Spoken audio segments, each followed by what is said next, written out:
Saya ditanya orang, Bu, Ustadz, apa hukumnya jualan buka rumah makan di bulan suci Ramadan? Boleh.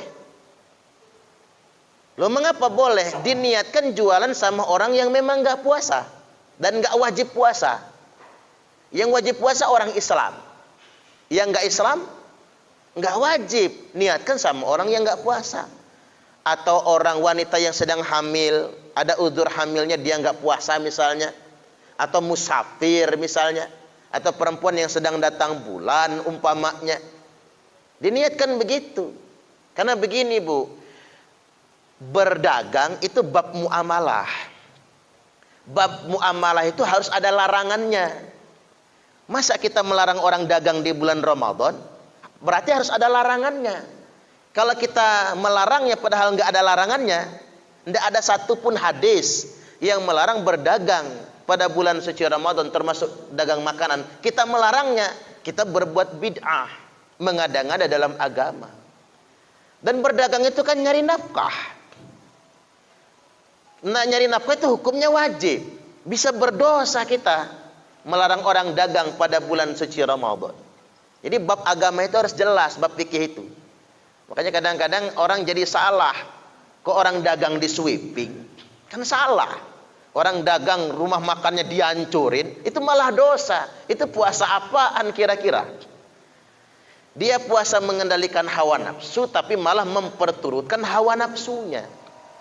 Jadi boleh rumah makan buka di bulan Ramadan. Tapi sarannya jangan vulgar. Jangan mengen-mengenin dong. Kan begitu ya.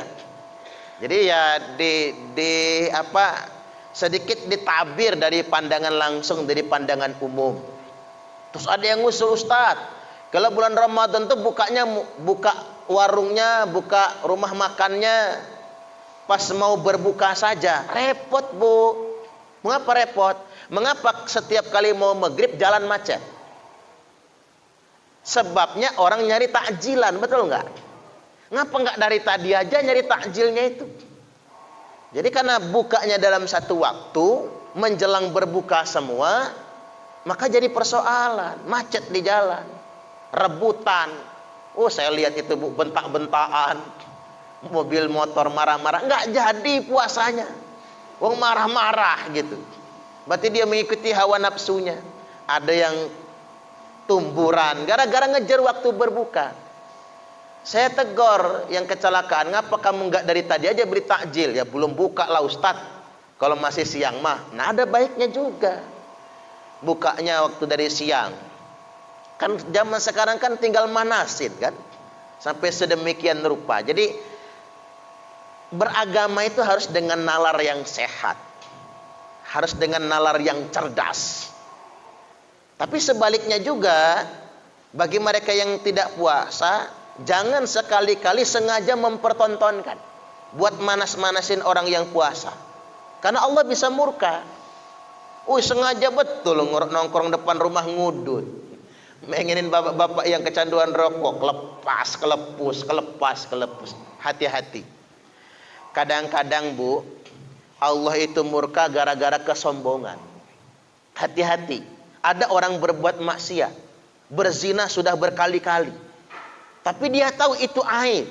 Dia malu kalau ketahuan orang. Itu aib soalnya. Dia nggak pernah sombong dengan zinanya.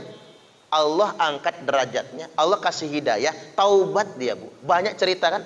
Orang jahat jadi taubat. Banyak kan ceritanya. Jahat kelewat tadinya taubatan nasuha. Banyak ceritanya. Preman hebat. Sudah membunuhin orang. Taubat. Banyak ceritanya.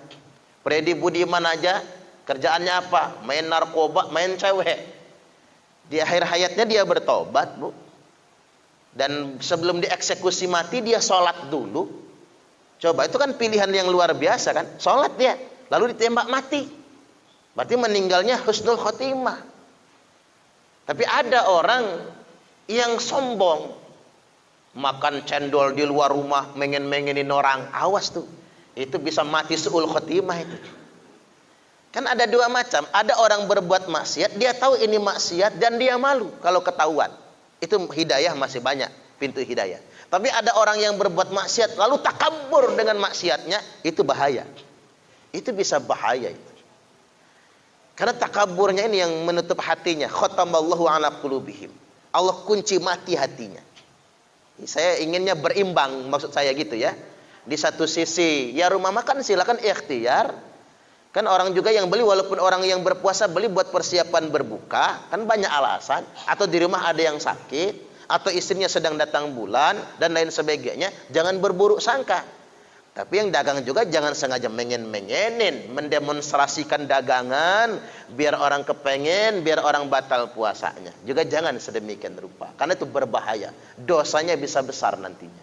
Jadi begitu. Baik, kemudian yang berikutnya, kita masuk ke rukun puasa. Wa faraidu wujubi shaumi arba'atu asya. Fardu wajibnya puasa itu ada 4 perkara. Kalau bahasa kitanya begini, rukun puasa itu ada 4 perkara. Rukun puasa itu ada 4 perkara. Yang pertama an-niyah, wajib berniat. Berniat itu tiap malam ya Bu. Makanya kalau di mazhab Syafi'i, orang yang puasa Ramadan tapi tidak berniat pada malam hari, lupa berniat, maka puasanya wajib kena kafarat. Jadi dia tetap puasa hari itu, tapi nanti habis Ramadan dia wajib mengkafarat puasanya sehari lagi. Itu orang kalau puasa Ramadan tapi nggak berniat. Makanya tiap malam jangan lupa niat ya. Makanya tarawih itu kan kita jelas, nawaitu shauma godin. Nah, jelas kan? Kita berniat tiap malam. Itu tujuan kita nawaitu shauma godin habis tarawih itu, ngingetin biar nggak lupa. Karena di mazhab Syafi'i, orang yang tidak berniat dari puasa Ramadannya, walaupun di hati cumanan, kalau sudah azam sudah dianggap niat ya Bu, dia lalai betul, semalam suntuk dia nggak berniat, lalu dia berpuasa pada hari itu, maka dia wajib mengkafarat puasanya. Hari itu tetap puasa, kalau dia batalkan dia tetap dosa tapi ya, tapi wajib dikafarat. Wah nggak enak amat, udah puasa bayar kafarat lagi ya Bu ya. Kafaratnya 1 hari puasa. Kalau dia sanggup, kalau dia nggak sanggup, kafarat bisa diganti dengan 1 fidyah. Sakingnya Bu. Makanya kita wajib berniat tiap malam. Kemudian yang berikutnya, wal imsaku anil akli wasyurbi. Mengendalikan diri kita dari makan dan minum. Makan dan minum. Jadi kalau nggak sengaja nggak apa-apa ya Bu, lupa. Karena dia nanya, Ustaz, bangun pagi-pagi habis subuh tidur kata dia. Bangun pagi-pagi minum segelas, udah 1 gelas baru ingat puasa, nggak batal. Itu mah rezeki ya Bu. Jadi fa innahu at'amahullah wa saqah. Sesungguhnya Allah yang ngasih dia makan, Allah yang ngasih dia minum. Saya sih maunya begitu ya Bu. Ada hari di mana kita tuh lupa gitu.